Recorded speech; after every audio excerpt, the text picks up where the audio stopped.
Hello, this is your Uncle Foureyes, and this is going to be the first video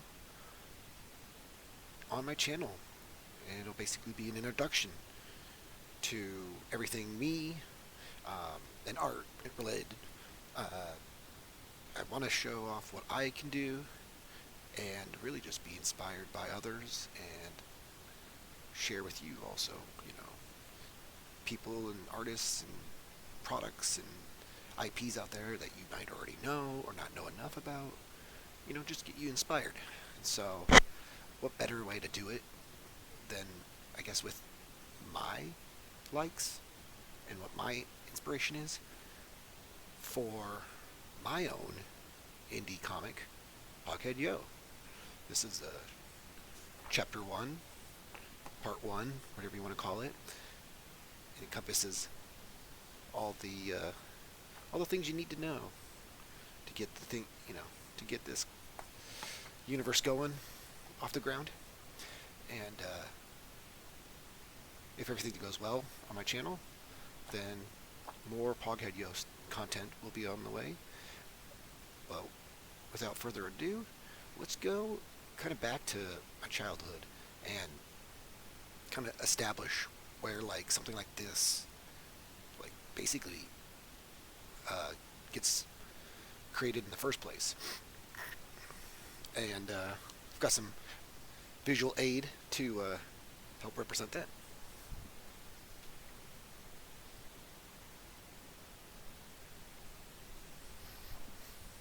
So I think what I want to do is go with one of the earliest influences I have. I think that the Turtles, to no surprise, the Turtles is many people's earliest memory of, I guess, this weird oddity that just everyone can relate to, can enjoy. It's just, fun. Now, I'm not old enough to have had this early Mirage comic, as my inspiration, but the cartoon, of course. But after that, you go hunt down what everyone tells you and says, oh, the comics are way different. They're way edgier. They're way darker. Which I guess in some regards they're correct. I mean, I don't know. Maybe that's another conversation for another day. But I will say it's definitely got a different feel. At the very least, it's got a different feel. It's got that, it still has that underground feel. Peter Laird and Kevin Eastman, they cited that, Frank Miller's Daredevil was a heavy inspiration. So, the fact that, the foot is a thing, it's based off of Daredevil fighting the Hand in the Marvel Universe. So, quick little tidbit there for you, a little trivia. Essentially, when I started seeing this is when I started to really gravitate towards my style, what I liked. And, of course, this lays out not only the finished inks, but also the penciled sketches. And it also just really gives you, an idea, this could easily turn into, let's see how quick I can do this. It easily turns into this. And a lot of people just see this, right? And then they think, oh man, you're just perfect right out the gate. No problem whatsoever. And, a lot of times this defines your style. And, so I think a big part of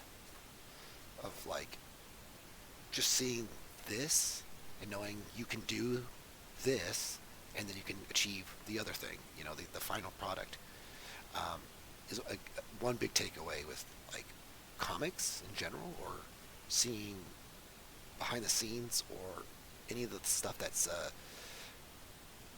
based around the the making of something.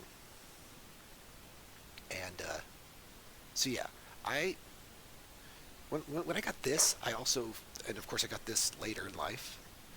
Um, Again, it helped kind of understand that like these layouts essentially really help establish what you want. And I feel like I did this a lot with Poghead Yo. Once again, I feel like this channel is based around two things: my own stuff and the inspiration of my childhood. That just so happens to also be a lot of people's childhood. And I think a lot of people should, you know, not just, they don't have to grow out of it. I think you should be able to take it and use it. And, and it helps mature your, I think, your overall idea of something that, this is something the little kid in me would have made, but with the skill and the patience and the determination that an adult has. So I urge that, you get inspired by something like this and then just go out and do it. Um, but yes, I love this book. This is great. Again, these guys just, I think, helped solidify that, like, something that feels very niche is can be lucrative, can be successful, can be, at this point, everyone knows who the Turtles are. It's a, household name. And there's, I feel like a variety of things that go within just the TMNT universe or IP, where it's like, you've got this darker, more edgier, style, underground, black and white, and I think there's even, is there? Yeah, then there's the duotone, which again, that's something that, we would do digitally today. Um, but that's really fascinating to see how this looks, how you get an effect. Um, Anyways, so yeah, these guys, big, heavy influences on me. Not a surprise. Um, yeah, I always use these guys as continued inspiration, and even in the modern times, I still think that like Kevin Eastman's covers are like the best covers for like other people's comics, like his variant covers and stuff. Um, just no one else is doing it like this anymore, and yeah, and I kind of, again, it harkens back to why I want to do that with it, like Poghead Yo. Um, Next, I would say these two are kind of a toss-up of when I learned about these artists, these cartoonists. Um, Granted, there's a writer and an artist in Tank Girl, Martin. He writes, Hewlett draws, um, and of course everyone knows the Gorillas, right? And I think people are starting to now know Tank Girl pretty much as household name now. It seems like, with the movie and everything in the '90s. Um, so I think when I started to see Hewlett's art, it's what really kind of, again, inspires, and and you'll see a theme. You play along at home and figure out what the theme is at the end of the day, at the end of this video. Um, I'll give you a guess. It rhymes with schmack and white. Comics. Yeah, as you can see, I kind of love this one to death, with the cover fully detached. It was already kind of messed up when I bought it. Yeah, I immediately gravitated towards this style as well. Again, it's 80s black and white kind of, it's got that edge. I'm a pretty big apocalyptic, steampunky, Diesel Punk. Um, Pughead Yo is Fungal Punk, by the way. TM, trademark. Um, Copyright. um, but yeah, you've got this like Mad Maxian, like dystopian world. Um, that this is again one of those ingredients that you put in the pot, and man, you add Tank Girl to Poghead, and you've got one of the elements. But again, uh, Hewlett really, I think, takes this and really just pushes it farther than I think all of his successors. Um, Again, not knocking on like Ashley Wood and anyone else who's been involved with Tank Girl in the recent years, but just there's no one like Jamie Hewlett. And again, you can see that just like these, this is British underground comics. So with TMNT, American underground comics, but there was just something magical about black and white 80s comics, or at least late to mid 80s. It kind of crept into the 90s before the crash. Um, really before I think the Image guys came in, because I think they kind of changed. That was the next era of what a comic book looks like. Anyways, no, I just really think that this is a heavy influence on Bughead Yo, where you know I'm doing a lot of these little lines here to kind of show like an expression, and you got some over here coming out of her, like there's just these tick marks and whatnot.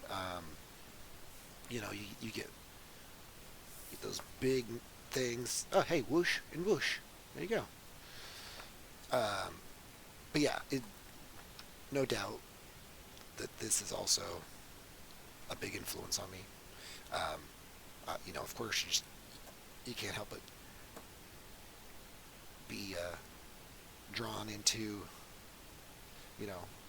a kick-ass, sexy chick, kicking butt, all these weird things. Again, plenty of oddity to love and appreciate. But yes, I would say this is probably maybe the next biggest inspiration. But if there's one to tie or combat that or dispute it or whatever you want to say, it would be this gentleman, Kira Toriyama. Now I'm just picking this because it's again the theme continues throughout. Of course, this guy's a mangaka, a Japanese cartoonist. Once again, there's a through line, but I think that this also takes a different approach than the prior ones. You've got the American, grungy mutant guys. You've got the British Mad Max punks, and then you've got this Japanese cat who makes basically cute comedy, at least for the early part of his career, stories. You've got the young shonen protagonist who almost is in every iteration of his stories, alongside, a Chi-Chi or a Bulma-esque female character. It's cheeky. It's, again, got since manga is mostly black and white, serialized to black and white, so again, that's back. Even like a character like this has got kind of that like edgy kind of styling. Of course he's got like, gotta have the actiony stuff. Of course he ends up becoming the guy that creates Dragon Ball and Dr. Slump. But Dr. Slump, of course, is more, I think, akin to his early work, where there's got some action and there's some stuff like this, but it's mostly for comedy sake.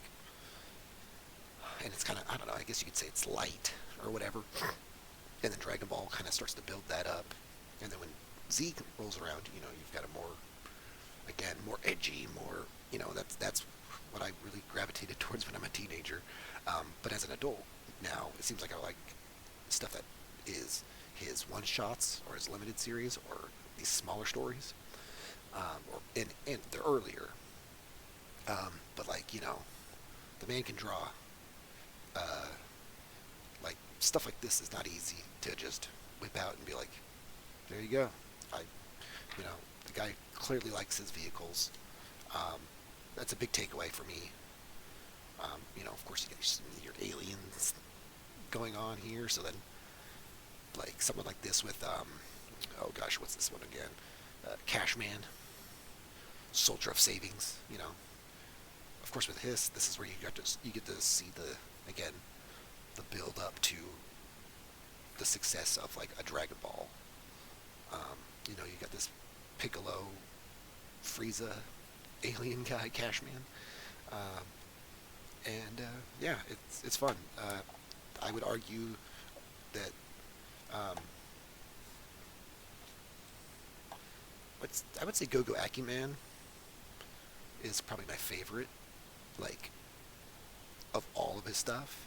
Like just if you had to pick it, I think there's only like 3 chapters of this or 4, and it's just these quick little things. I don't know if there's an index or something, a glossary. I think it might be in the front. Let me let me ruin this video by rummaging through here real quick. Yes, okay. From 562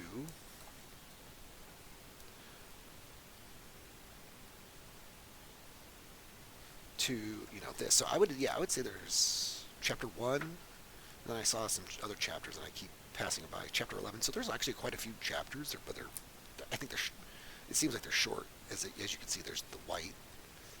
I think the white is when, either when a chapter ends and when one starts. Yeah, okay.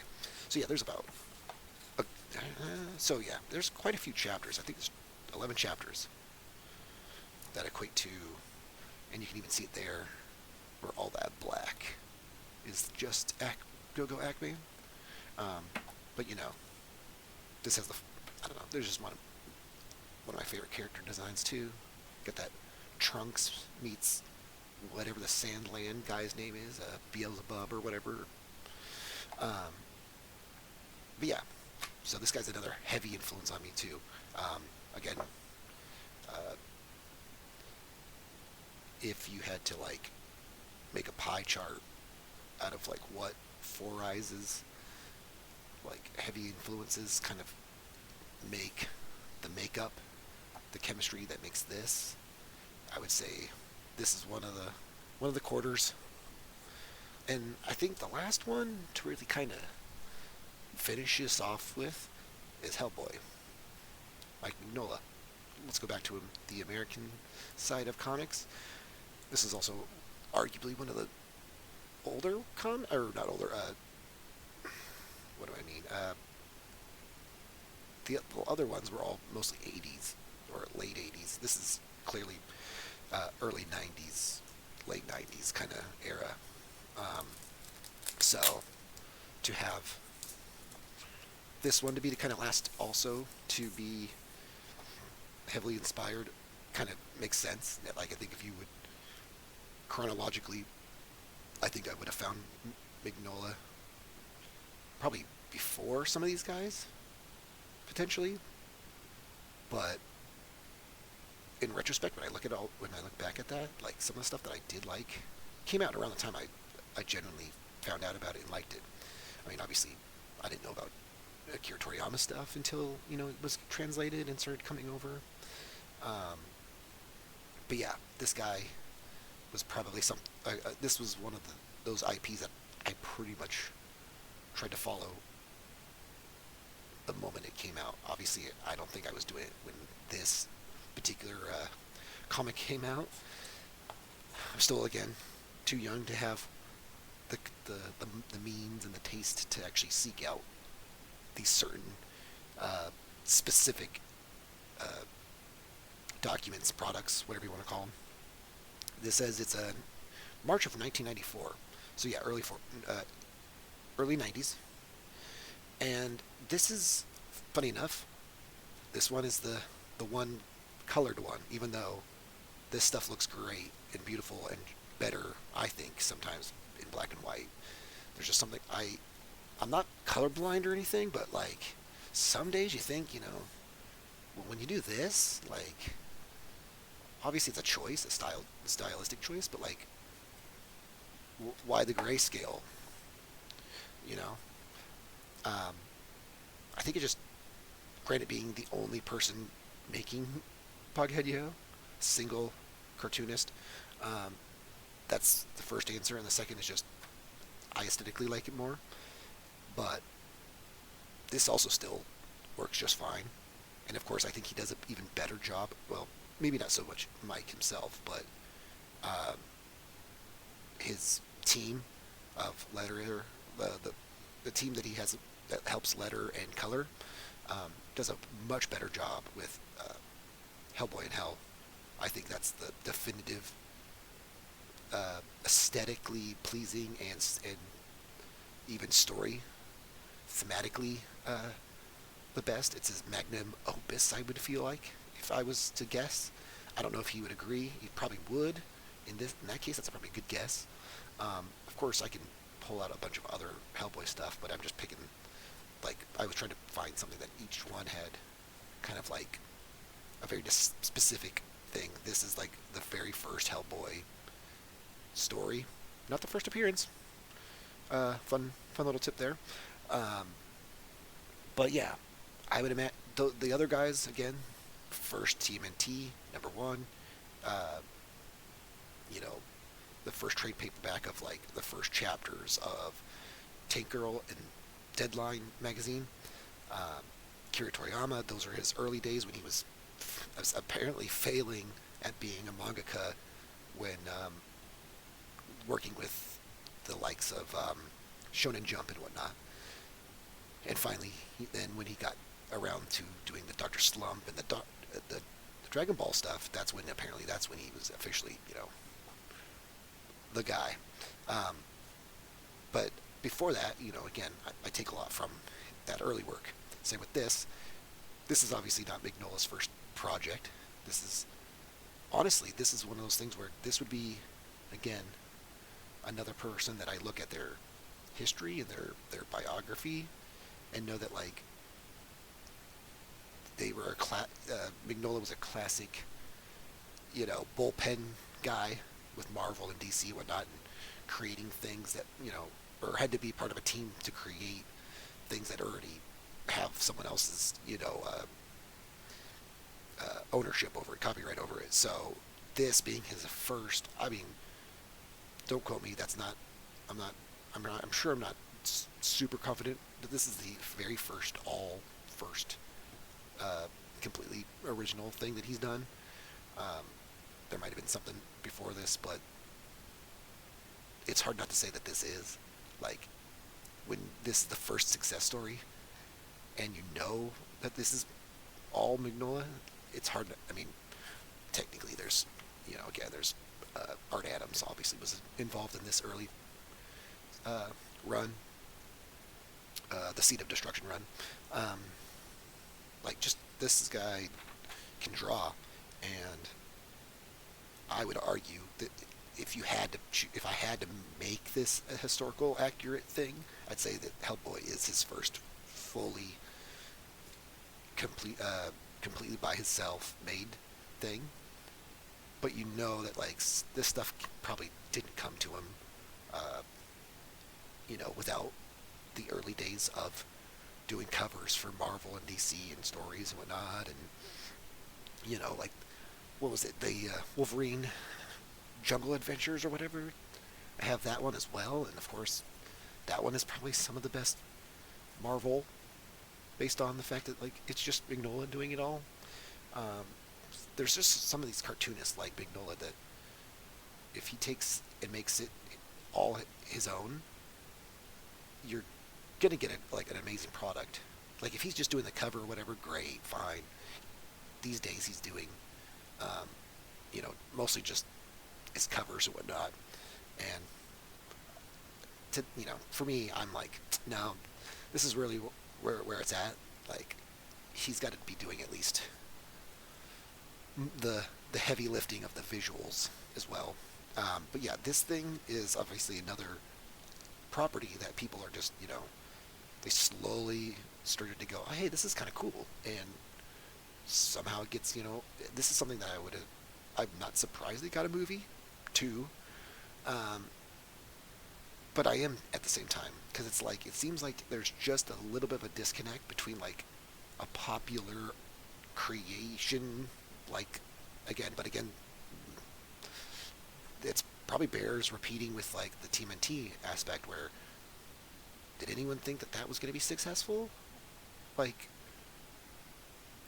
it to a general audience, like of course it would have always had its fans, period.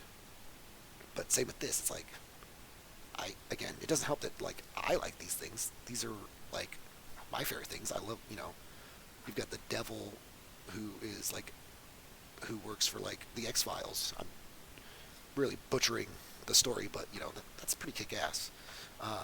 You got this gothic superhero thing going right up my alley. You know, uh, so yeah, this I would say, shout outs. This is Art Adams is a pretty sick motherfucker himself. Um, yeah, but this is probably I would argue is the fourth person in the makeup that is me as an artist to make Pocket Joe. Um, I have one honorable mention just to kind of not leave on a complete uh, end. And let's bring back another Japanese mangaka. This one is a little bit like I feel like this would be. Funny thing about this is, Trigun was pretty popular when I was a teenager in the early 2000s, and to have this be as popular as it is today is also weird, but I love it. Um, it's not as good as the original. This will always be better than anything that they've made. Um, the anime that just came out, I think, shines a light on what kind of lightning in the bottle this is. Um, this character right here is probably one of my favorite characters in all of fiction, or at least visual fiction. I don't know. I'm sure there's something else. I don't know. In classic literature, I bet there's someone I like more, but I don't know. Alex from Clockwork Orange or something to really just profile me even more. Yeah, no, this again, black and white, Japanese, Western themed, steampunky, apocalyptic. I mean, again, you can see where the formula that is Pocket Joe. But yeah, this is where is he at? Yoshiro Naito. Um, he's done some other stuff. This is again probably what he's known most for. So it's pretty easy to just, straight up just go, oh yeah, the guy that made Trigun. But yeah, this is probably one of my favorite things to ever be made. On top of the other guys, of course, that I just showed you. Um, again, another recent new mangaka that I like is what is it? Q Hayashida? Is that how you say her name? Let's see. Yes, Q Hayashida. This is another honorable mention. She's a newer artist. I didn't know her until a few years ago. This was back in the early 2000s, like literally 2004 is when I got this book. You can see down here for Christmas or whatever. But you got Die Dark, which is her most current thing, which is probably my favorite, most recent thing, like new thing. All those other things I just showed you are all old and been around forever and have established why I liked them. But this right here, baby, is probably my favorite modern thing coming out of specifically, I guess, Japan. I mean, I don't know why I had to say it that way, but yes, these guys are on my honorable mentions. Um, yeah, uh, even Trigun right now is getting the hardbound, Dark Horse hardbound treatment. That's coming out December-ish, end of the year, and I'm totally going to get that. And I believe it collects this and the second book of the original of this original story, and then after that, it's to start collecting Maximum, I think. And I have the first Hellsing and Berserk hardbound. So again, those are another quick shout out to things that I like that would be heavily inspirational to Pocket Yo. And again, this is like comic to comic. Like I'm not obviously I mentioned like Mad Max, Blade Runner, Clockwork Orange, like those are movies. So those would be movies I'd be inspired by to then make a comic book. These specifically would be comics or mangaka or visual media that you need to read and look with your eyes um, in order to, you know, make a parallel to another visual medium. Uh, and yeah, and so this was a long video of me just explaining who I am, what I'm about, what you can expect from the channel. I can go into longer, more drawn out stories and things and whatnot, and I'm sure there's plenty of channels that have a similar aesthetic, or I've clearly watched myself. So I'm going to try and make it genuine, but also see how they do it and take inspiration there as well. So talking uh, uh, about inspiration that creates a comic book, things that create inspiration for this YouTube channel would be, like Cartoonist Kayfabe, um, and others that I don't have off the top of my head. But shout outs to them, and if you like their content, I would hope that you would like mine. Um, I'm a big fan of theirs. Um, there might be a video on a